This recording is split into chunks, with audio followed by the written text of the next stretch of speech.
आज इस कहानी में एक दोस्त की दोस्ती के मुतलिक बात करेंगे। इस कहानी में मरती हुई इंसानियत के मुतलिक बात करेंगे। आबादी तो बढ़ गई है, लेकिन क्या इंसानियत है इस आबादी में, तो ये चीज़ भी देखेंगे। ये कहानी एक ऐसे इंसान की है जो अपने दोस्त को डूबते हुए देख रहा था, मगर बचा नहीं पाता क्योंकि इस दोस्त को तैरना नहीं आता था। तो ये क्या करता है बचाने के लिए? ये बचाने के लिए हर तरफ से मदद मांगता है, मगर इस दोस्त को मदद नहीं मिलती और आखिरकार ये दोस्त डूब जाता है। तो आगे प्ले में क्या होता है, तो चलते हैं प्ले की तरफ। इस प्ले का बाकायदा स्टार्ट समंदर के किनारे से शुरू होता है। अब ये समंदर इंग्लैंड का समंदर था, तो तूफ़ान का आना जाना लगा रहता था। एक दिन कोलन और इसका दोस्त विली समंदर में कश्ती चलाते हुए जा रहे थे कि कहीं से तेज़ तूफ़ान उठता है और अचानक ये कश्ती उलट जाती है।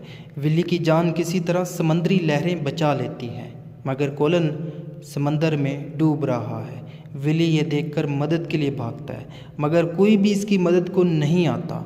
समंदर के किनारे एक इवान नामी शराबी का घर भी होता है, जो इस विली की आवाज़ें नहीं सुन पाता।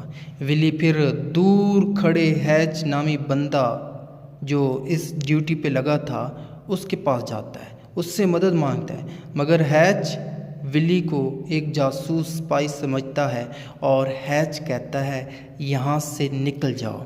विली ये देखकर हैरान और परेशान होता है कि अब कोलन को कौन बचाएगा। खैर, विली यहाँ पर खड़े रो रहा है और मदद की तलाश में है, मगर ना मदद मिलती है और ना ही विली कोलन को बचा पाता है। अब अगला सीन हैच का होता है, जिसकी एक कपड़ों की दुकान भी है, और इस जगह पर एक ओल्ड वुमेन आती है, कपड़ों का पता करती है और ख़रीद कर ले जाती है। इस औरत का नाम मिसेस राफ़ी है और फिर ये चल पड़ती है यहाँ से ये औरत।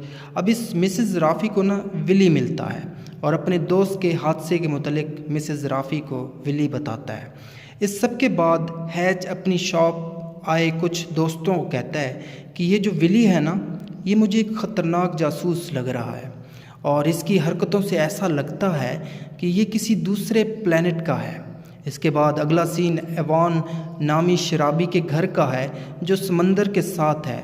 अब विली यहाँ पर आता है और कहता है कि मैं वही हूँ जिसका दोस्त कोलन कल इस समंदर में डूबा था। ये शराबी अफसोस करता है और फिर बताता है कि किस तरह समंदर कोलन की लाश को कहाँ से कैसे फेंकेगा।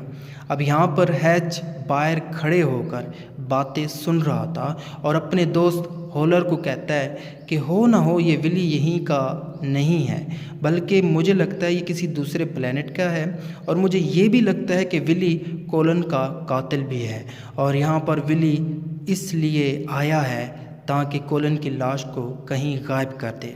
तो दोस्त सुनता है। फिर आगे क्या होता है, आगे हम बात करते हैं मिसेस राफ़ी की, जो एक थिएटर करवा रही है और ये ख़ुद इस थिएटर में मेन रोल अदा करेगी। यहाँ पर विली आता है और राफ़ी इसको इशारा करके रिहर्सल देखने को कहती है। तो विली बैठ जाता है और कहीं से मिसेस राफ़ी की भांजी रोज़ वहाँ पे आ जाती है। अब ये रोज़ जो है ना, ये कोलन की मंगेतर भी थी। विली और रोज़ फिर कोलन की बातें करते हैं और दोनों उदास हो जाते हैं। अब अगले सीन जो है ना, फिर से हैच की शॉप का है, जहाँ पर हैच होकर थॉमसन और कार्टर को बताता है कि हमें अब दूसरे प्लेनेट से जंग के लिए ना तैयार रहना होगा, वो कभी भी हम पर हमला कर सकते हैं।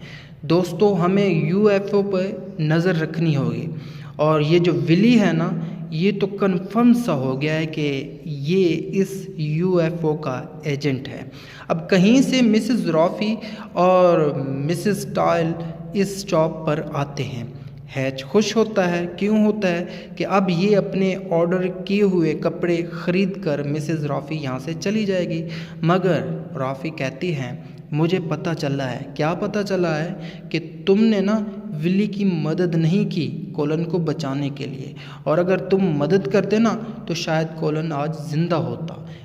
हैच ये सब सुन लेता है और सुनने के बाद कहता है कि मिसेस राफ़ी सुनो, विली एक जासूस है।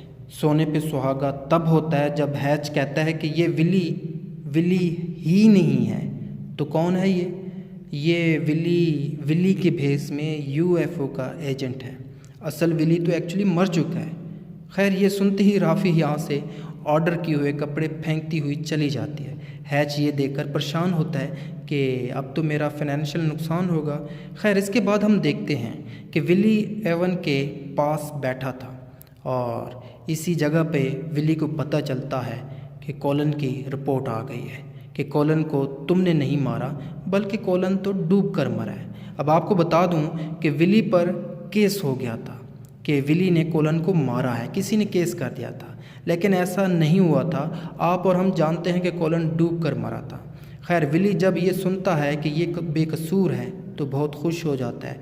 इसके बाद विली और एवान के दरमियान लाइफ की फ़िलॉसफीज़ के मुतलिक बात होती हैं, लाइफ के अप्स एंड डाउन्स के मुतलिक बातें होती हैं, लाइफ कैसे जीनी है, लाइफ के कौन से एक्सपीरियंसेस लाइफ को चैलेंजेस दे सकते हैं। तो ऐसी बातें इन दोनों के दरमियान होती हैं और इसी के साथ ये कहानी ख़त्म हो जाती है। उम्मीद करता हूँ आपको ये कहानी पसंद आई तो लाइक कीजिएगा, सब्सक्राइब कीजिएगा और अपना फीडबैक कमेंट में लाजमी दीजिएगा। Thank you for watching this.